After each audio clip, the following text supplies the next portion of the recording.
Hello, MTPR listeners. This is Austin Amestoy, Morning Edition host, reporter, and occasional live conversation moderator. I put on the latter hat for the first time this year on October 14th. That was when we welcomed NPR All Things Considered host Ailsa Chang to Montana for an evening discussion about journalism, her career, and the state of public media. Ailsa and I talked on stage in the University of Montana's Denison Theater. You're about to hear most of that conversation, edited down a bit for time and clarity. Thank you for listening and enjoy the talk. I want to say and just introduce our favorite morning hosts of Morning Edition, Austin Amestoy. Yes. We know that lots of you wake up with Austin in the mornings on Montana Public Radio, and we're thrilled to have him.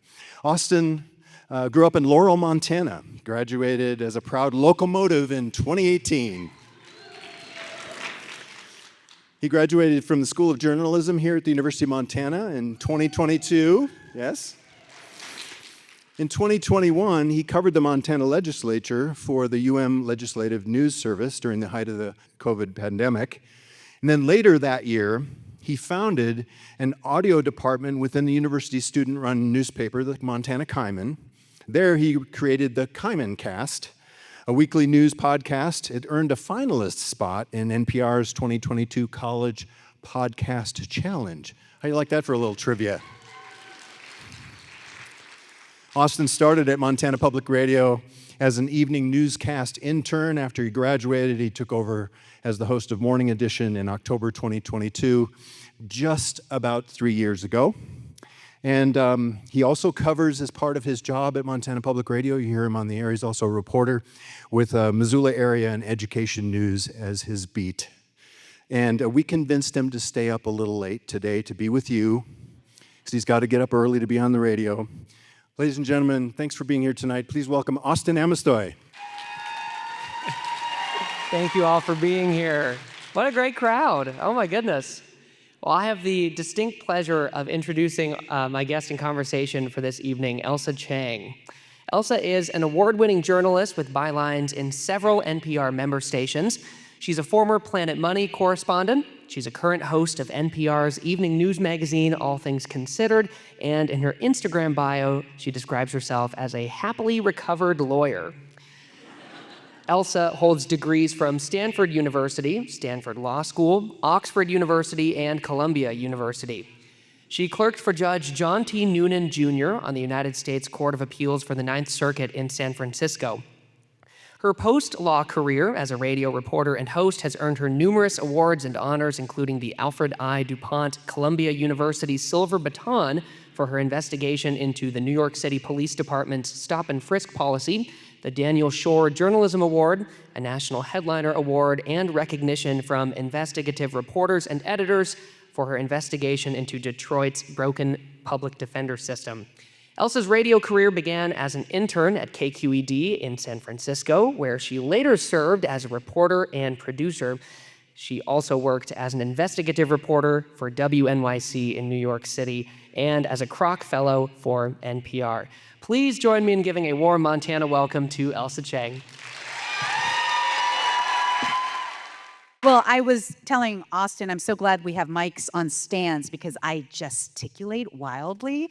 Ari actually would sometimes tease me when we used to host Side by Side at NPR headquarters in DC before I moved to LA. And, you know, he's pretty ramrod straight while he's talking. He might move a hand, and I'm like this. I'm like exploding out of my seat. Even on air? Even on air, especially on air. I'm a big gesticulator. So if there were a camera on me for the public to access, you would see me waving, pointing, slapping, whatever. Don't give them any ideas. Well, welcome to Montana. Thank you. This is my first time ever in Montana. And this is your first time, okay. First time. You know, we definitely pulled out all the stops for you. We got our early on-time arrival of winter this weekend. Oh, yes. I brought my puffy black jacket that I used to always wear when I lived in Washington, D.C. and New York City. So you guys got my East Coast gear out. Fabulous. And you stayed right along the river, which yes. is very And Missoula. Your trains have been my companion all night long. I am fueled on so much caffeine because I did not sleep super soundly last night. But tonight, when I hear the trains, I'll be like, oh, old friend, you've come again. Yes. It's about the expectation. You have to know they're coming. Exactly. My Right. brain is prepared tonight. And you also visited the journalism school today. on That was campus, so right? Yeah. fun. I don't know how you guys are a sea of darkness out there. I can't see, but I think there might be some journalism students in the audience tonight. Thank you for asking such great questions. You guys were nonstop full of excellent, intelligent questions, and I love that. The worst is when you're speaking to a group, any group, not just students, and then it's time for questions, and everyone just blinks back at you with Right. dead eyes. Yeah. Yeah. Yeah. No, not with this group either. I know we have some great questions that were submitted today, which is really exciting. I'm excited to hear Yeah. questions. Yeah, no, we're excited to have you here, of course, for the 60th anniversary, as Michael mentioned. MTPR started in 1965 with a transmitter that barely made it off campus here. Now we have 15 stations and transmitters covering most of western and central and southwest Montana. It is a huge geographic area. And it makes for really interesting reporting on our part because we're always telling stories that appeal to everyone, no matter where they are in Montana, right? Yeah. And it is also this sort of unifying factor I think is really interesting. Like when you tune into MTPR, no matter where you are in the state, you're getting sort of that same news, music, children's programming, all that fun stuff that we do. So it's kind of a slice of Montana life, if you will. Yeah. Well, I'm so impressed that your newsroom has, I think it's 9 reporters now, 8 to 9 reporters, 8, which yeah. that is robust for any public radio station. But if you think about it, I mean, one commonality between Montana and California is you have a huge state with microclimates, different kinds of community identities as you travel to different pockets of the state. In California, obviously, we have the NorCal versus SoCal division, but we also have Central Valley, the San Fernando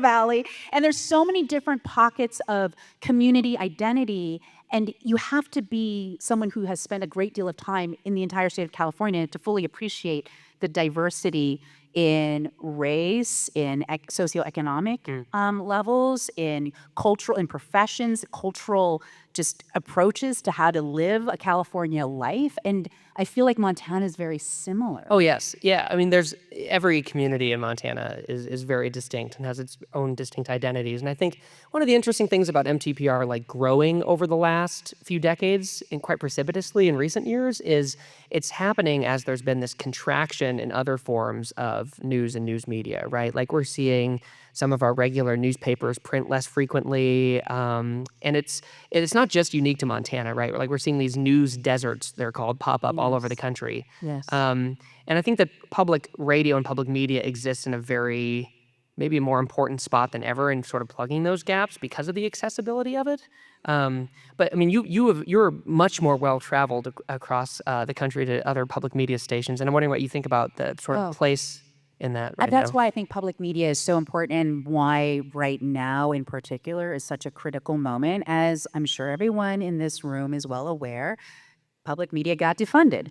And unfortunately, it could mean, according to our CEO and President Catherine Marr, that anywhere between 70 to 80 member stations in the NPR network will shut down.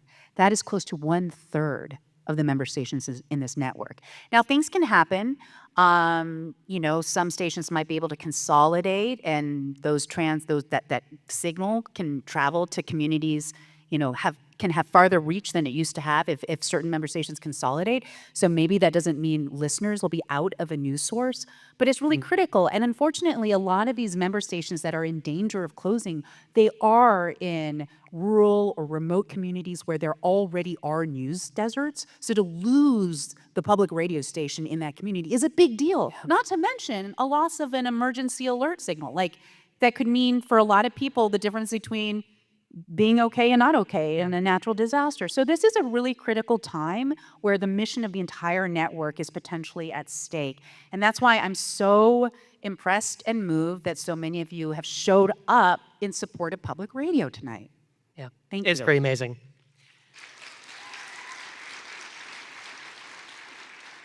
On that note, Ailsa, on the 1st of this month, which was when the rescissions like formally hit, you posted a video to your accounts, basically, talking about a lot of this. And I was really curious, what the feeling inside NPR is right now, because the relationship between NPR and member stations is really important. I mean, it's very symbiotic in a lot of ways. So we call it in various public radio circles, member station circles, we refer to NPR as the mothership Yes. sometimes. So I refer to HQ as the mothership. So I'm at NPR West. I used to be in the mothership. So yeah, the mothership is a very Yeah. common term.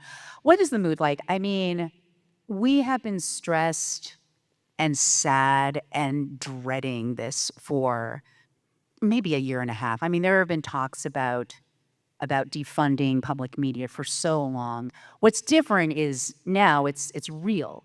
It was not a surprise. We've been anticipating the worst case scenario for quite some time. But I think what's the most distressing currently is that even though, at least I'm now speaking just for NPR headquarters, not the network as a whole, just our headquarters, we're going to be okay for the current the current fiscal year. But what next fiscal year brings is less clear. It could mean, we've been warned, it could mean some layoffs, not mass layoffs. So there's this feeling of like, okay, we don't know how much to dread. We have to still wait for things to shake out. And just that continued uncertainty and instability, it just kind of leaves knots in our stomach. And also for the member stations who are part of our network. Yeah, it's been a really interesting time. And I think like one of the things that I've been thinking about, and I know a lot of other public radio folks have been thinking about, is the name public media, right? Because a big aspect of the public and public media for a long time has meant getting some amount of funding Right. from the federal government, right? So I guess I think I'm wondering if you guys have also been thinking about what this new world of public media looks like and how that name even, what does it mean now? You know what I mean? I mean, I think it's not going to ever deviate from we are and will always be predominantly listener supported. And there's strength in that because we have a dispersed and formidable volume of people who give to the network financially. It means that no one person is our emperor, right? Like we don't bow to the news ideas or editorial judgments of any single individual donor. Right. We serve the public, and boy, you guys are not shy about giving us feedback. I get it on email, I get it through my DMs, I sometimes get very long voicemails. We hear from our listeners all the time, and that's valuable feedback. And I do these member station visits quite frequently and actually get to meet one-on-one many of our listeners.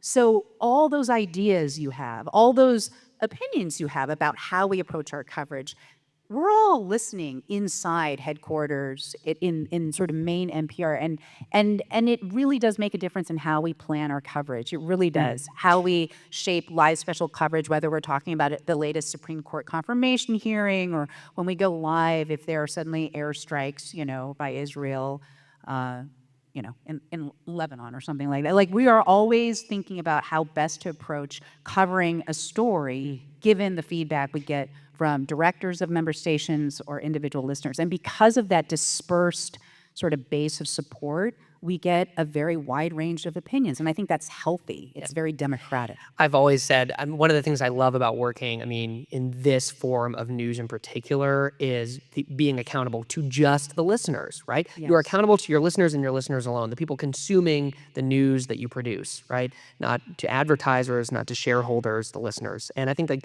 that relationship is what makes this all work in the first place, right? 100%. And it makes the reporting feel that much more satisfying to me, knowing that it's being consumed by the same people who value it enough to pay for it, literally. We not only want to be in the business of teaching people new ideas, but we also want to make sure our coverage, to some extent, reflects back to who you are, right? Like, we want you to be able to relate to the voices that you hear on the network every single day, even if they're voices from communities you live geographically far away from. I think that ultimately is the power of conversation. It's the power of public radio. When people ask me what is my mission, sure, I can talk about the importance of educating the public about the leading issues of the day so that an informed electorate can make smart voting decisions. Yes. Rolls off the tongue. Yes, exactly.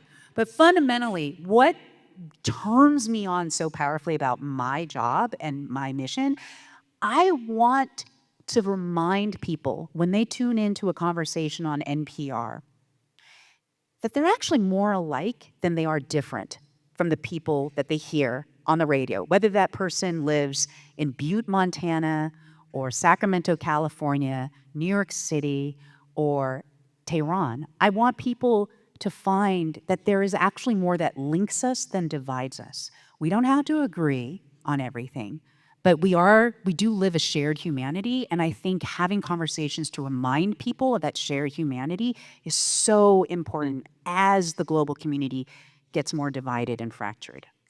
You know, I've been talking with you a lot today about the work, and it's very clear that you're very passionate about what you do. I am. But I think it's so interesting that you had this whole other life and career before this. I did. I have a whole other secret life. Right, yeah. It's not that sexy. I used to be a lawyer. Sorry to the lawyers in this room, but I had this less sexier past. Yeah. Less sexy past. And the recovering lawyer line is quite funny, I think. I'm still recovering. Yeah, tell me about that. What does it mean? Well, okay, first of all, I still feel very much that I am a lawyer. I approach a lot of my work in a very lawyerly way, and I'll get to what I mean by that in a bit. But I was one of those people growing up in high school and then college, convinced I was going to be a lawyer. I mean, I grew up with Taiwanese immigrant parents. Most of our lineage on both sides were scientists, mathematicians, like techie people, and I was this weird freak in my family who liked words. Nobody in my family, going back generations, was a words person. So my parents were always like, well, you're going to be a lawyer. So, I was like, okay, I bought into that. And I did like the vision of being a lawyer because I could see myself holding court, literally in a courtroom. I was a big speech and debate competitor in high school, and I thought, this is what I'm meant to do, to advocate for a client in a courtroom. And so I loved law school. I loved clerking on the Ninth Circuit. It was when I got to the law firm that I realized something very basic. I realized that you can check all the boxes and do everything right. I was like a straight A student from first grade on. I was always like top student. I did everything right, always lived my life on the track. You can do everything right and prepare for everything and execute every move that you've ever planned, but then you get spit out into this so-called adulthood world, right? And making yourself happy is on you. There's no Princeton review guide to happiness, no Kaplan's tutorial service to teach you how to find meaning in work. That's up to you. And if you don't take the time to check in with yourself and ask yourself, does this work actually give me purpose? Do I get turned on by what I do day to day? Do I like my colleagues? Do I even want colleagues? I mean, there were so many questions I hadn't asked myself by the time I was in a law firm. And I was very, very depressed. I very much, at the very outset, when I was like a junior associate, and I've told this story many, many times, including at the law firm. They invited me back to explain why I quit. It's an awesome law firm. It's very journalistic of them, actually. Oh, they were like, come and talk be one of our lunch speakers. So the law firm's called Munger, Tolles and Olson. It's they have L.A., San Francisco, Washington D.C. office, and if you are a law student now, you probably will have heard of Munger, Tolles, and Olson because a lot of former Supreme Court clerks go work for this law firm, former AUSAs, former federal prosecutors, people who used to teach law even, really gifted legal minds choose to practice law at this law firm. So I get there, the work's not turning me on, it's not exciting, but I see all these incredible legal minds all around me, all different ages, generations, and I think, well, if I just stay here long enough, I'll find out why all these gifted people who could do anything they wanted in their lives are still here. So I stuck around for about 5 years, and I couldn't figure out why they're still there. And I explained it like this, okay? For me, I'm sure there are law firm lawyers in here. For me, speaking for myself, practicing law in a law firm is the worst combination of being incredibly bored while being incredibly stressed. Think about that. Think about that combination. When you're bored, at least the luxury of being bored is you can kind of check out and relax. When you're stressed, the luxury of being stressed is at least you're stimulated. You're firing on all cylinders. Just imagine being incredibly stimulated, but being utterly uninspired by what's stimulating you. It's the terrible combination. I was like that all the time. I was giving up Christmas, Thanksgiving. I was like working long hours. And I would also say that law firm culture didn't tap into the parts of me that I liked best, but I was only beginning to know which parts of Ailsa I liked best as a 29, 30-year-old. I like being curious. I like being a little bit free-spirited. I like being a little unpredictable. I like meeting people from all walks of life, not just other lawyers. I like meeting all kinds of people. And I just felt like I wasn't doing the things that tapped into the parts that I liked best about myself. So I quit with absolutely no plan. I gave Munger, Tolson Olson, I think 1 week's notice. My last day was June 30th, 2006. Had no idea what I was going to do, but knew that I needed to stop working 12 to 14 hours a day to figure out my life. Right. So at this point, I think I told the J School students this morning. I'm in San Francisco. I'm unemployed. I had just gotten dumped by a boyfriend, so I was like heartbroken. I had just had foot surgery, so I was like in this boot, like limping around. I was this pathetic vision, like gimpy, lonely, and out of a job. And I was really depressed. My depression only intensified, no joke. And I was, spending days in my San Francisco apartment, listless. I'm someone who needs to be needed. I need somewhere to go, but I had nowhere to go. So then I thought, okay, I was then a casual public radio listener, and these people I would hear on air seemed smart and down to earth and interesting and curious people. So I thought maybe I'll go hang out with them while I'm figuring out my life. Not because I thought I was going to go into radio or journalism, but just to be surrounded by people that felt like my kind of people. Smart, fun, laid back, unpretentious. These are my kind of people.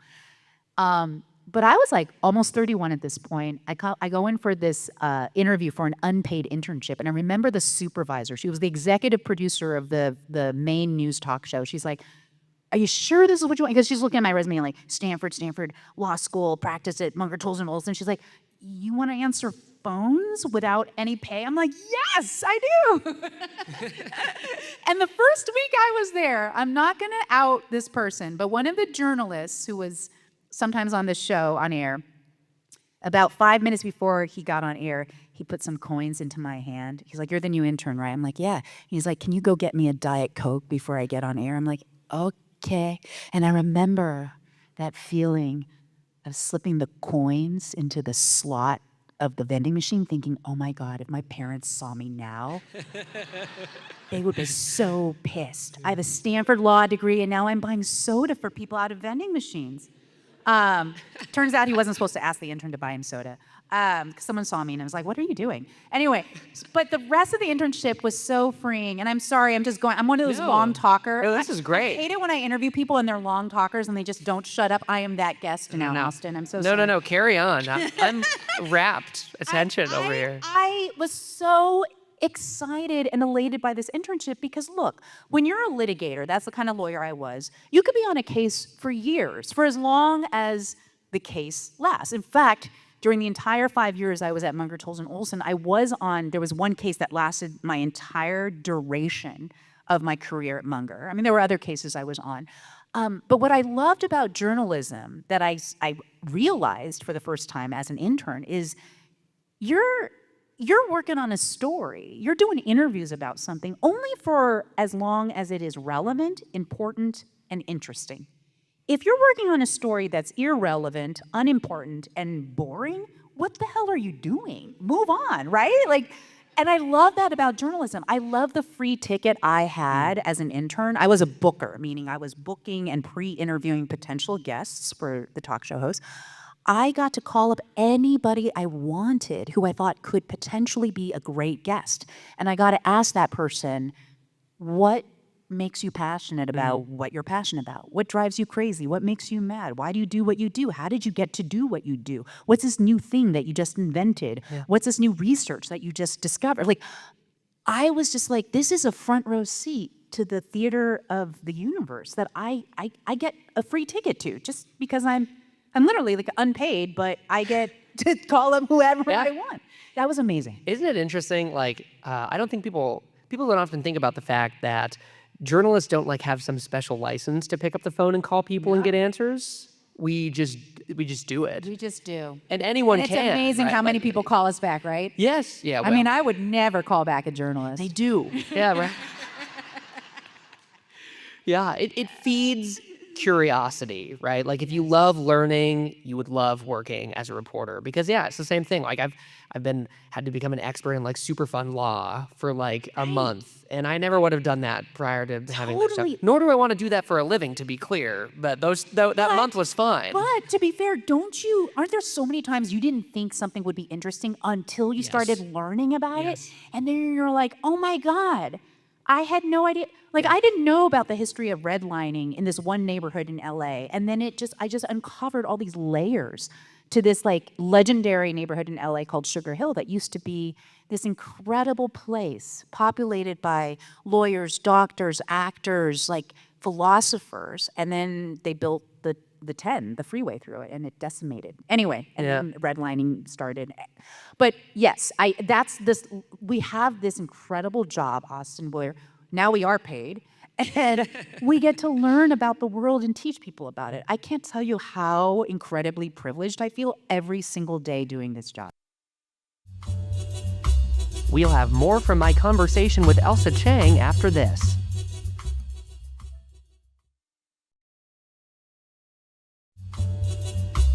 You're listening to a conversation with Ailsa Chang. I'm Austin Amestoy. Let's get back to the discussion. You know, Ailsa, you worked as a reporter for many years following your law career, and now you host. And, you know, I feel like the casual radio listener may not know that those are very distinct roles. Yes. Tell me about that, and tell me about that transition for you and how you were feeling going into the host chair for the first time, knowing that, like, this exciting new chapter was opening for you, but also that like you would sort of be closing a door on the way you used to work as a journalist, right? Yes. I mean, it was very daunting to transition, and you're absolutely right. The two worlds can be so different. There's a lot of overlap, but there's a lot of distinct non-overlap, okay? Like it's a Venn diagram. Number one, when you are a host, your half of the conversation, the half that asks the questions, is just as important as the other half, the guest's answers. So if I come on sounding arrogant, rude, angry, a little too giddy, a little too kissy, you know, like a little too much of a fangirl, the listener's taking all of that in. That's half of the information that's being disseminated in this interview. So I suddenly had to be very cognizant of what I sounded like, not only in tone, but how I formulated questions, right? Like, maybe if I say it that way, that's a little too adversarial. There's no reason to push back that hard. I'm going to say it, so what kinds of reasons might you have to believe such and such and such, right? And then why do you believe that, or whatever? Right. You know, so you learn to formulate questions. That's one difference.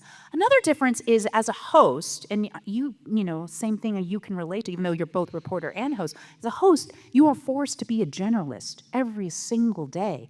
And for the inner lawyer in me, that's so hard because I'm trained, or I was trained as a lawyer, to research the heck out of something before I even talk about it. And I don't have that luxury with every interview I do as a host. There are interviews I have prepped for hours, if not days on. And then there are interviews I will have, I'm not kidding, Austin, 30 seconds. Because I have a back-to-back-to-back day. Or they'll book an interview in the middle of the live show that I'm already hosting. Wow. And that's when I most need to lean on the incredibly brilliant army of people that support All Things Considered, like this army of producers and editors. I have to trust them.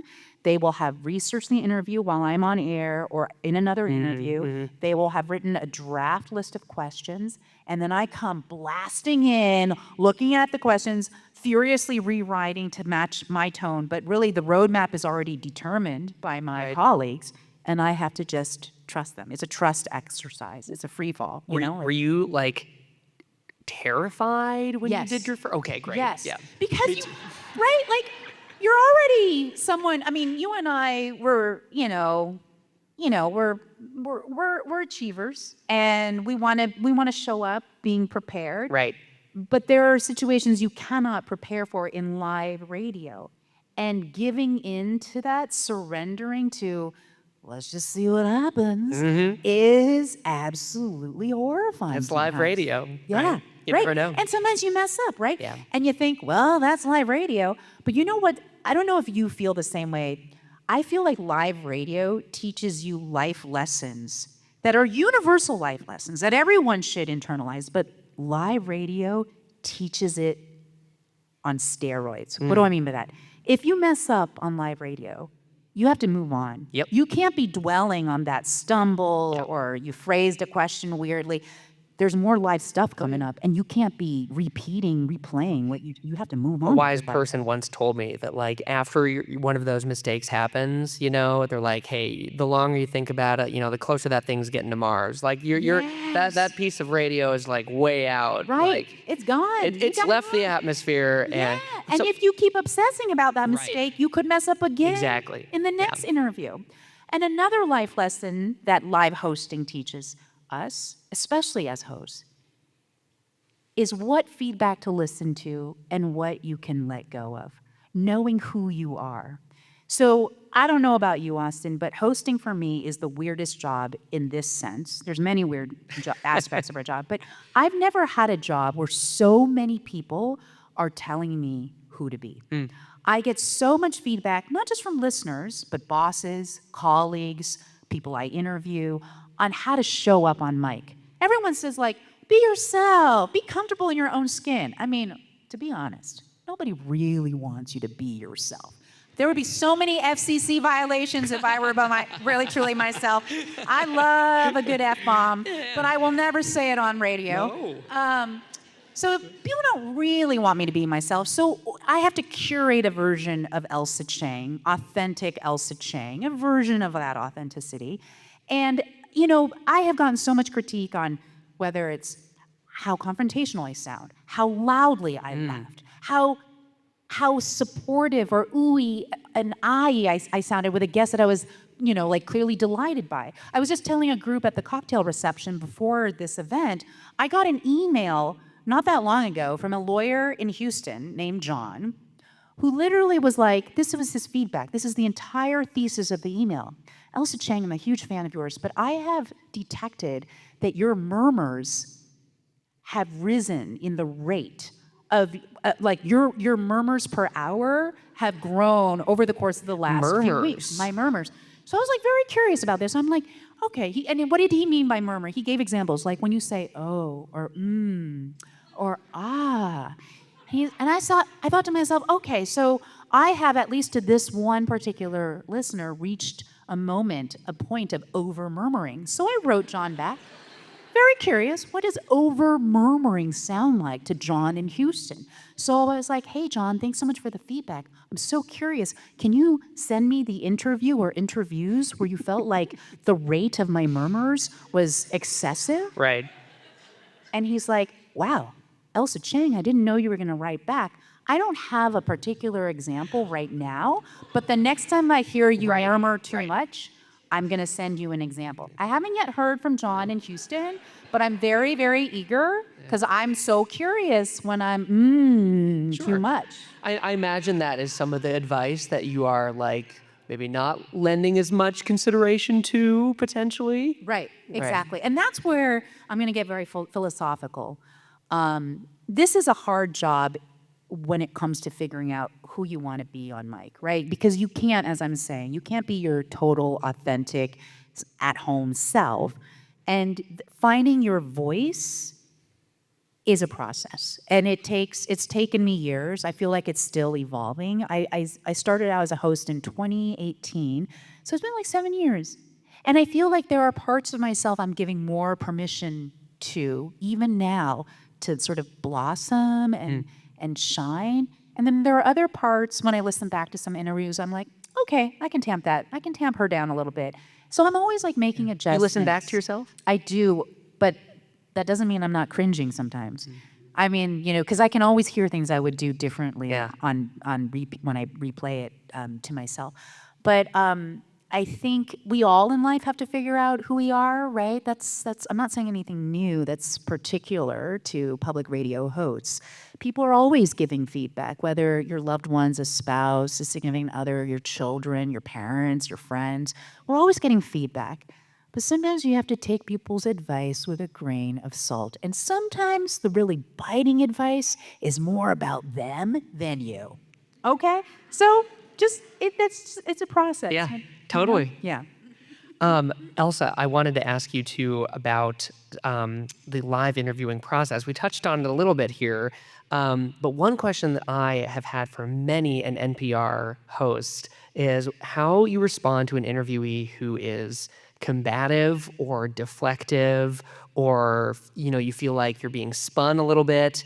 I imagine this is a very challenging thing to do live Yes. on air, but it happens. It happens. And you have to toe the very delicate line between being tough without being rude. And some people's definition of rudeness is your version of toughness, persistence. And I have been in interviews where I have asked the same question more than once because I hear the non-response in the first go around, and I'm going to give the guest another chance to try to answer the question. But I also want to document for the listener. Yeah. Listen to this person not answer my simple question. And as it happens, we have an interview in which this happened. No way, what a coincidence. I'm so surprised. We talked about this. Yes, we did, just a little bit. I made sure to ask Ailsa this because I wanted to make sure we had an example to play for everybody when this is happening because, and this one was really poignant. It was around this time last year.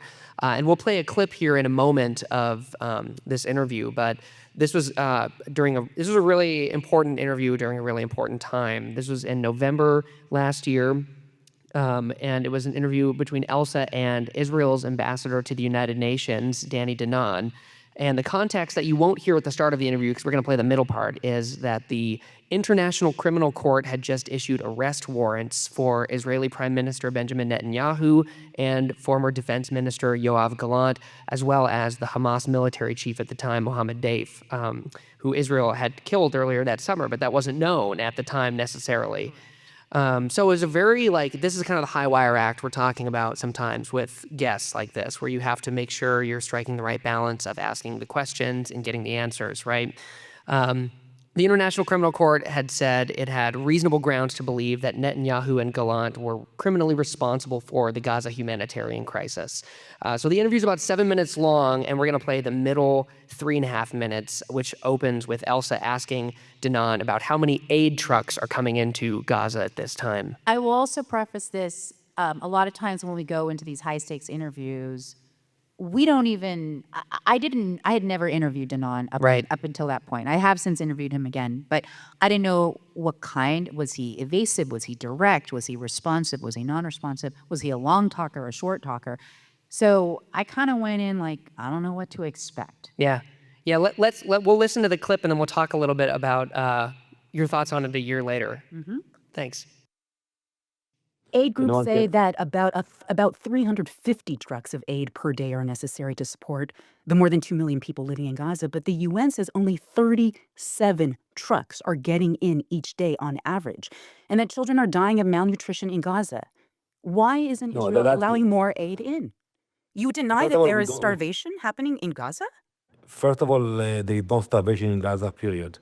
When you look at the amount of aid coming into Gaza, compared to the amount of people in Gaza, you understand that there is no issue of starvation. How many trucks of aid are coming into Gaza, according to your count? But, one thing that we can all agree, that you have chaos in Gaza, you have no law and order, and many of the aid that's coming into Gaza is not getting to the people that deserve to receive the aid, that Hamas hijack many of the trucks. Some gangs take advantage of that. And the main issue is the logistical issues that we are trying to help. But it's unfortunate. The Biden administration sent a letter to Israel, also asking Israel to let in 350 trucks of aid per day. Why has that not happened? So let's speak about the Biden administration, because they came about a month ago with a list of requests regarding humanitarian needs in Gaza. And they admitted a month after that the collaboration with the Israeli authorities changed the situation, and today the situation is much better. But we are trying our best. We are collaborating. We are not limiting the amount of aid coming into Gaza. Unfortunately, you have some areas that Hamas is still able to take advantage of the aid and to make sure that the aid will be taken to the terror machine and will not serve the people who are waiting for that. I want to talk about allegations that Israel is intentionally targeting civilians in this war. More than a dozen people in Gaza have told NPR that they have seen Israeli sniper drones shooting and sometimes killing innocent civilians. NPR has asked the Israeli military about this repeatedly. The military has not responded to the questions. So let me ask you directly, is the Israeli military using sniper drones in Gaza? We have no intention to hurt any civilians. We regret the loss of life of any civilians in Gaza. But the blame for the tragedy in Gaza is on the shoulders of Hamas, not Israel. Is They the started Israeli this war. military And using today when we sniper fight, drones let in me finish, Gaza? please. No, let me finish, please, Ailsa. You ask a long question. I want to answer your question. But no one can blame us when we are fighting terrorists who are using civilians as human shields. We try to minimize civilian casualties. If you compare the number, the ratio between casualties in Gaza compared to other wars, we are successful.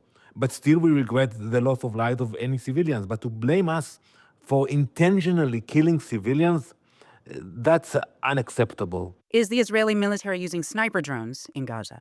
So we are using sophisticated weapons in order to minimize civilian casualties. So I cannot give you an answer about specific drone, but I will tell you that You it's cannot or you better. will not give me an answer No, about the sniper drones. I cannot, because I tell you that we will use the fact that we have sophisticated weapons. It helps us to target and kill the terrorists, and that's what we are trying to do. Oh, my heart rate's already like picking up. I'm reliving that. Yeah, I have not had an interview like that in my 3 years in public radio. It's coming for you. Austin. It's Yeah, coming yeah. for Well, you. I'm gonna have to get better with confrontation then. Maybe this isn't the line of work for that. What is it like listening to that about a year later? What do you hear? I can hear the tone in my voice is a tone that I recognize about myself, and that is what I recognize personally is me knowing that a man is not answering my question, and it's beginning to really irritate me. That, for me, is a familiar feeling. I'm not saying only men.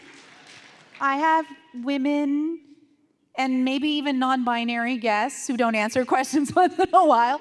But so that's one thing that I can recognize in the tone. But I remember, because the interview was about two things that were, for me, compelling. That is starvation in Gaza and the use of sniper drones to attack and kill civilians. I wanted just straight up answers. Is there starvation in Gaza? And is the Israeli military using sniper drones? And I couldn't, I'm hearing this man almost do gymnastics to avoid answering my question. And it's not always that I hear hosts choose to drill down on questions like that. It felt like a very deliberate choice for you in that moment. Yes. And we got feedback from all sides. There were some people who applauded my persistence. There were some people who thought, why did you keep on repeating the same question and giving this man multiple times to continue lying, stalling, evading? That is a waste of airtime. You used valuable space for nothing, the same nothing answer. Shame on you, shame on you.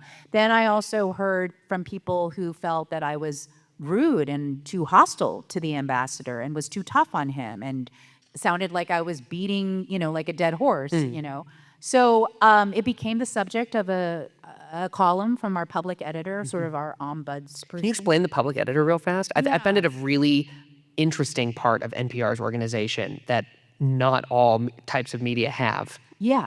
So it's like an ombudsman, but I mean, we used to have something called an ombudsman. Public editor, the way it's been framed to us, the way I understand it, is someone who is a member of our organization, critically listening to our content, also receiving feedback, letters, comments from listeners or former guests about things they disagree with on our air. And then the public editor sort of synthesizes the comments, maybe goes to the reporter who did the story, the host who conducted the interview, and has a conversation. Also, maybe the public editor will do their own outside research on, how often do we have people on air who don't answer a question? And is it actually like an aberration for a host to repeatedly ask a question that the guest doesn't answer?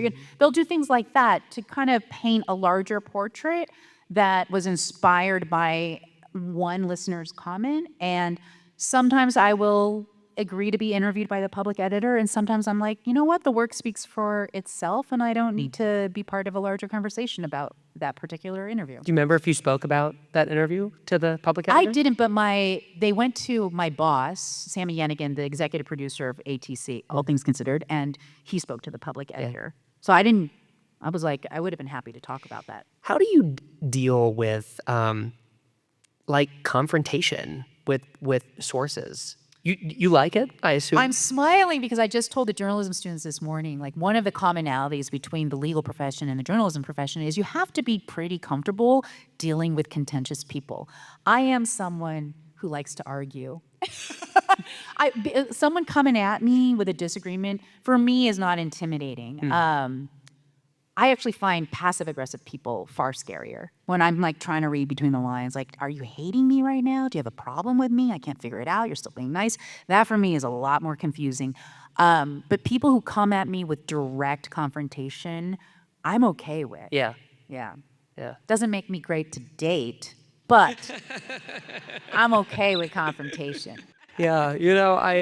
One of the things that I find myself thinking about in the host chair, and what we hear from listeners all the time these days, is that people are feeling a little bit fatigued by the news. Yeah. Right? We just listened to, and it was a year ago that this conversation happened, but like a really difficult conversation about a deeply, deeply, deeply troubling event happening in one part of the world. And we're seeing these events happening all over the place.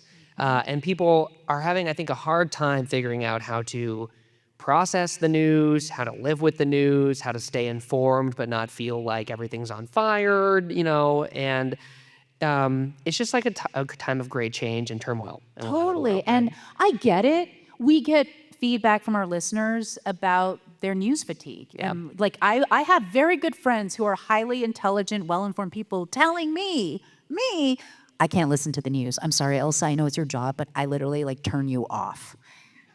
And I get that, but and you and I and a bunch of other reporters from Montana Public Radio, we were talking about this at lunch. Here's my thoughts on this. First of all, please don't be that person who is so over it that you're going to turn off information, because that's part of the problem. So many people now live in their silos and only seek information that validates their worldviews. And if you're someone who's just like, you know what, I'm very well-meaning and well-informed, but I just can't deal with the news, so I'm going to turn it off. You're part of that siloing problem too then, if you're going to cover your ears and not listen to information. That's my first piece. Second piece, don't come at me and tell me you don't want to listen to the news. That's my job. I don't get to self-select out of it. So I'm like, okay, I don't need to know about that. That doesn't help me. Yeah, you don't need to be a news therapist. Yeah. You've said. Right. Third of all, okay, and I do have friends who kind of do the opposite. They're not turning off the news. They want to process the news constantly with me. And that's when I'm like, I am not your news therapist. I deal with the news every day for hours and hours and hours. I have so many conversations, not only with guests about the news, but with editors, producers, co-hosts, reporters. I'm talking news all day long. Don't come texting me 47 texts in a row about how you can't stand what's happening, in this administration, or whatever it may be, or that you think people are getting this administration wrong. I have friends on actually all along the spectrum, and I told them I can't be your news therapist. Go. I don't have anything left. Just go talk to someone else. When I'm done with my day, I have to go a little bit catatonic and stare at the wall and hold my dog. What do you do when you're done with your day? So I was just telling the J school students, it depends on the day. There are days where I feel so activated and energized, and I want to go out and be with friends. Maybe it's because something that I covered, some conversation I had, really excited me, and I'm just sort of spilling over with happiness or excitement, and I just want to be around the energy of a crowd. There are days where I'm just spent, and I was explaining this morning, I'm what I think of as an extroverted introvert. I do, I present as pretty social and gregarious, and I do like the energy of hanging out. But to really recharge, I need to be alone. And there are days, many days, where I go home and I just hold my dog and stare into the middle distance. And I need to just not talk. Yeah. I need to just not talk for hours. Not only to save my voice, but I just don't want to be verbal for hours. But another way that I think I have learned to recharge that's really become more intentional in the last few years is I'm much more deliberate about finding joy. And I mean that not only on the job, like, our boss, Sammy Yenigan, he believes that the news of the day doesn't always have to be grim. There is often everyday grim news, but we can also place in what we call the A segments of All Things Considered. That's where we usually put that's the top of the hour. It's like the first Right after 11. newscasts. Exactly. Yep. It's what we think of as the headline news, the most important stories of the day. They're in the first 11 and a half minutes of each hour of All Things Considered. Traditionally, the A segments have been reserved for, think of it as like, the Washington news, the war news. It's usually grim or deeply annoying news, right? Congress still shut down. They're not getting anything done. Stalemate. Or more people are dying of starvation in Gaza. Right. It's usually grim news. And what Sammy has done is reimagine what the A segment can look like. And that means if there's joyful news, if there's news about wonder, a scientific discovery, a milestone in a musician's accomplishments, whatever it may be, sometimes we'll put that in the A segment just to remind people that what the news is can be both happy and sad. And frankly, if we have joy and wonder in the A segment, that's a better representation of what the universe has to offer. There's beauty and grimness every day, everywhere. Ailsa, we are almost to the end of this portion of the conversation. You're kidding me. That was an I know. hour? I am also having a I hard could time talk to you all believing it, day, right? Austin. I know. But I guess I wanted to leave it on sort of a forward-looking question. After this wild and tumultuous year for our work in public media, with a lot of uncertainty still sort of hanging over everyone's heads, I think. You have been visiting lots of public media stations this year, from very diverse parts of the country, covering really diverse areas. What do you think are some takeaways that you've had about the best way for those who work in public media to strengthen our partnership with the listeners, for the listeners to strengthen their partnership with us? How do we keep this work moving, even amid the uncertainty? Yeah. I think fundamentally we cannot lose touch of what our basic mission is. And what do I mean by that? I mean, I've been telling people for months now that the irony of what has happened, it is that it has only given everybody in this network an opportunity to reassert the mission and rededicate ourselves to the mission, ground ourselves in the mission, dig in our heels. If anything, I feel like the commitment to what we do is even more fervent and intense now than ever before. So I know you tried out there, you tried to get rid of us, but we're not going away so easily, unfortunately. And what do I mean? What can we do? Well, I had this really compelling interview with this author, Beth Macy. Maybe some of you have heard of her. She wrote this incredible book about the opioid epidemic called Dope Sick. And she just wrote a new book that's more of a memoir about the deterioration of her hometown, Urbana, Ohio, which is just an hour away from Middletown, Ohio, which is J.D. Vance's hometown. And in some ways, it mirrored the story that was told in Hillbilly Elegy, and in so many ways, it veered far away from that. And the thing that, I hope you guys will go back and listen to it. It aired, I think, 2 weeks ago, but the conversation landed exactly where you're landing to, Austin, and that is, what do we do as truth seekers? How do we approach our job in this time of unprecedented division, unprecedented siloing? How do we connect when so many people want to disconnect? And Beth reminded me of something so simple, which of course is central to what journalists do.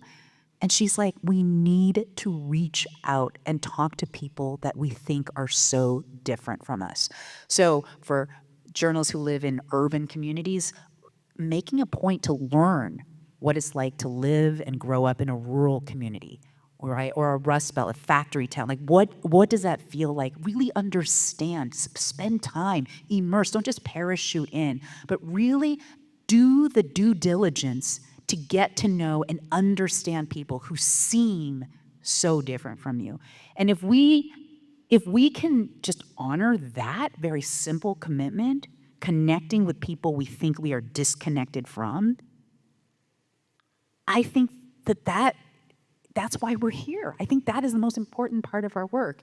So you can take away our federal money, you could give it back, whatever. I'm going to stay the course. My colleagues at NPR are going to stay the course. My colleagues across this network of hundreds of member stations, we are going to stay the course and keep doing our job, keep learning about the world, keep trying to reconnect and connect with new people to remind people that we are more alike than we are different. Yeah. Beautiful. Thank you.